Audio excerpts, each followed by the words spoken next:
when did you come out?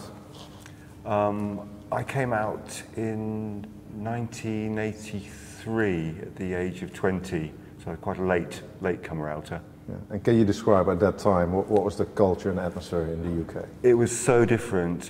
The age of consent was 21 in this country. I was 20, and so I could have been sent to prison for my first relationship. I think that's the reality for me.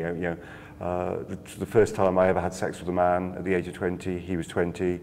We could have both been sent to prison for a consenting relationship. So that's how frightening it was back then.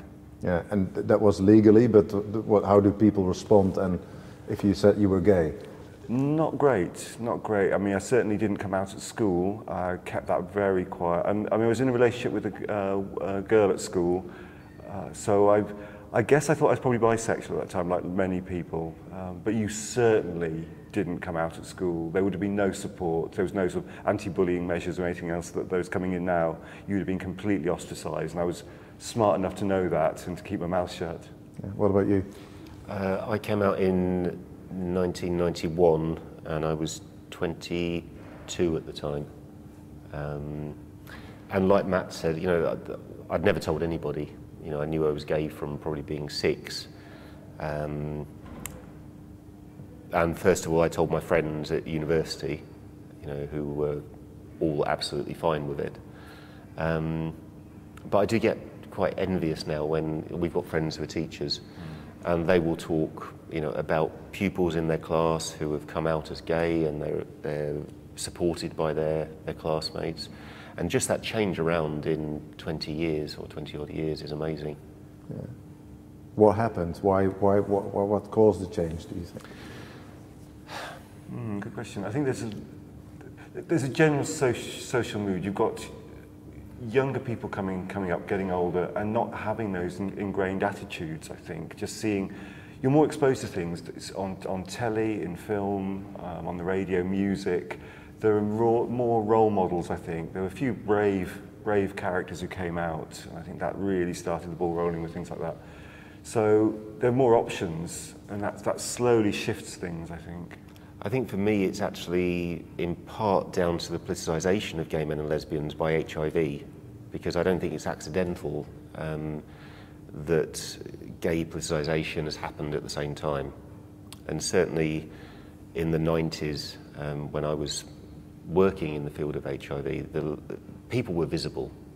People were visible in this country in probably the first time ever. And that politicisation led to the demand for gay rights, it led to greater visibility, it led to people, very famous people, coming out. And then that whole process of normalisation began, because stigma is something I think that happens or thrives in secrecy. When people can attack you for being something and you want to deny it because you're afraid. Actually, as a community, we found out that the more you came out and said, I'm out, I'm gay, I'm fine, then actually that deprived bigots of their weapons. I think you're right, actually. With hindsight, we had HIV from the early 80s, so you had a community under siege that was actually being blamed, I think, for it. And I mean, horrendous things. James Anton in Manchester saying we were swirling in a cesspit of our own making. Rather than just being seen as a tragic disease and something that had to be helped, we were actually seen as dangerous and nasty. And then on top of that, in 88, you got Section 28 coming in from Tory government, which was a big stick to bash us with, basically saying you couldn't promote homosexuality. Yeah, can you explain what Section 28 was? So yeah, it was the intentional promotion of homosexuality by a local authority, and it was interpreted that meant schools, and it never did mean schools, but it was grabbed by the education system that we can't discuss homosexuality under any circumstances, really. So you weren't allowed to have positive books and positive images, and it was a real backlash against, I think, very similar to what Russia's trying to do now about the promotion of homosexuality to young people. I mean, it was very similar, and there are horrible parallels. But what you got was an angry community, I think, that was already angry and frightened because of HIV, suddenly being hit again by the government. And that led to massive, I was there in Manchester, there was a massive rally, 10,000 people in front of Manchester Town Hall with celebrities coming out and supporting it. And that movement took us on. And once that movement had started and you got that many people together, then every time a new legislation was challenged, we were ready, we were organised. It became critical mass. Yeah. I think it was, the society was ready actually at that point for change, and change was demanded. But it must have been very tough, because if you compare the UK to many northwest European countries, maybe except Ireland, but this was almost a Victorian culture here, wasn't it? Very Quite much so. harsh on gay people. And not just on gay people, on sex. It's the British attitude to sex. We have a very funny relationship with it. It's either comical, in sort of the old sort of slapstick or carry-on films as we have, where things are very chasing around, a bit naughty and a bit sort of burlesque, or it's very, very prudish. And to actually get people to speak openly, and especially with young people, the people who need that education and need that information, people run scared from it, and it's so clever. You know, you put a threat onto children, and everyone runs scared and rallies around it. You know, the gay men want to shag your children, gypsies want to steal your children. In the past, it was Jews want to eat your children. All these rubbish statements, but it alienates communities, and people can rally around it rather than having an honest, open discussion. Yeah. How long have you been together? We're just going into our 23rd year. And did you think 23 years ago that you would be sitting here about to get married? Not at all. It would never even cross my mind. It was just not on the radar at all that we would get going back to equal marriage. And because it hasn't really been part of our lives until we got involved with the campaign to try to change the law.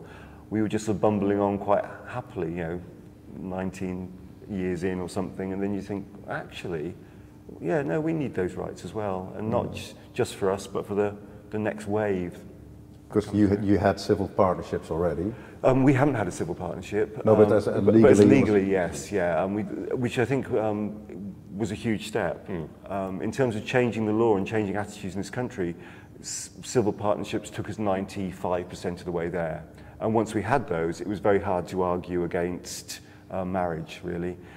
The arguments against it have been down to language. It's sort of religion wanting to hold on to the word and saying, you don't own the word marriage, actually, it's a state institution. We're asking for a civil marriage. No religious element, we don't want a religious element. And if you're two atheists who are straight, you can get married in this country.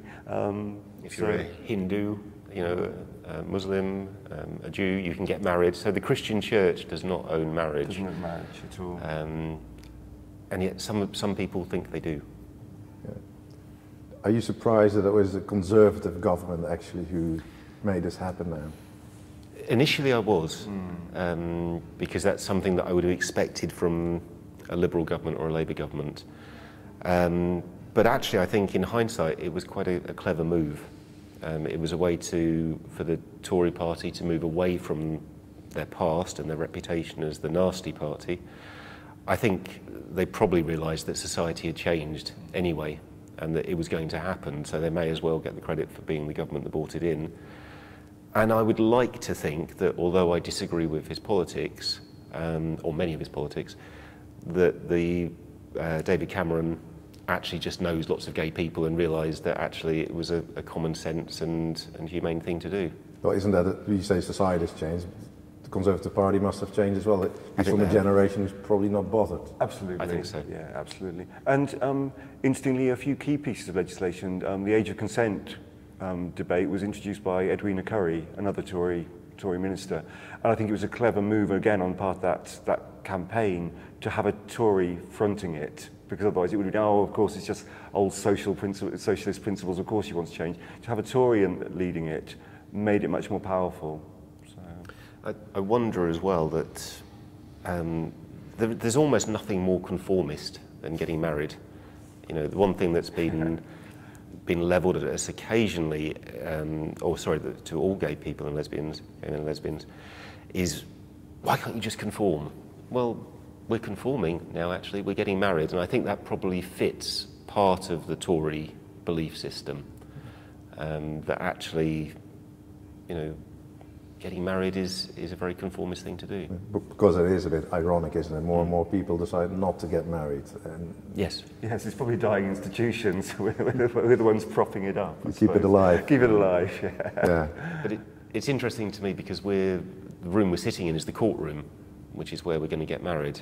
And probably only 4 or 5 decades ago, we could have been here for very different reasons. So there's actually quite a sweet sense of irony there that we've actually come full circle. We've turned it around, you know, we can have our celebration in this place. Because you could have been for illegal activity just being gay. Yes. Absolutely, absolutely. Yeah. Age of consent, that has changed, the ban on military service. Is this the last legal station, last legal hurdle? I think it I is. think it is. I think it is. Yeah. I mean, it's not perfect. They're still tweaking some of the legislation around it in terms of what needs to around pensions and other stuff. So it's not completely equitable with heterosexual marriage, but it's that much different. So yes, for all intents and purposes, I think it's the last hurdle really. Yeah. We'll have total equality. I mean, I think the only bits that might need to change are bits that are outside my control and lifetime, such as the issues of succession to the throne if there's a gay prince or princess. But that's unlikely to affect me directly. Not very important, is it? Not to me. Yeah. We did have a television debate with a councillor from Wellingborough who was absolutely fixated on the fact that if Prince Harry was gay and married a man and then something happened to William and he became king, would we have a Queen Albert or something on the throne? He was absolutely fixated with it. You think, if that's the best argument you can come up with against gay marriage, those freaky circumstances, I don't think it's really worth going into. Yeah. Well, but there's still a road to go when it's about social attitudes, especially when you talk about the Church of England. There is, although interestingly, I mean, we have lots of Christian friends coming to our wedding, and they don't have a problem. So I suspect that even in the Church of England, attitudes are changing. And the difficulty the Church of England's got, of course, it's got the triple lock. The government has imposed. Can you explain the triple lock? Yeah, I mean, the idea for religious institutions is that they shouldn't have gay marriage or equal marriage forced on them. And I understand that. I'm not a person of faith, and I think that's for their own congregation and their own body to decide whether they do see whether it fits into their faith system. But other faiths outside the Church of England have the option to opt in. If they think their congregation are in favour of gay marriage, they can then allow marriages to take place on their premises, and they'll be able to do that in the future. The Church of England has been banned from doing that. It's not allowed to. Church of England and the Church of Wales, they weren't consulted.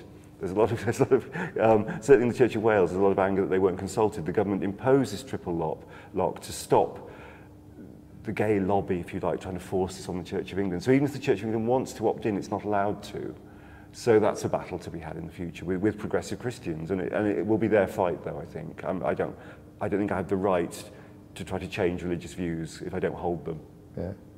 But will that change, do you think? There's like already discussion within the Church of England about same-sex marriage blessings kind of thing. Yes, I think it'll move. I think it'll move. And it will be slow. The same around the huge debate around women priests and now women bishops.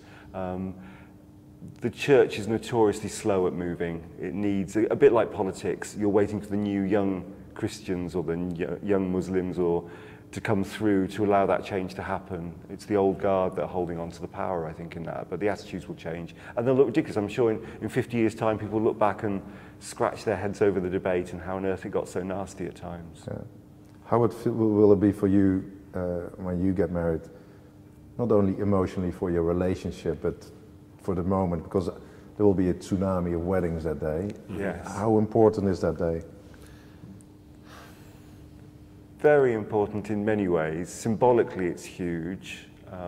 It's a political act, Yeah. us getting married. But then I suppose any marriage is a political act. But for us, it feels like we've played a little bit in making the world just a tiny bit better. It'll also be very strange, because over the years, I've struggled what to call Matthew. Boyfriend doesn't quite cut it anymore.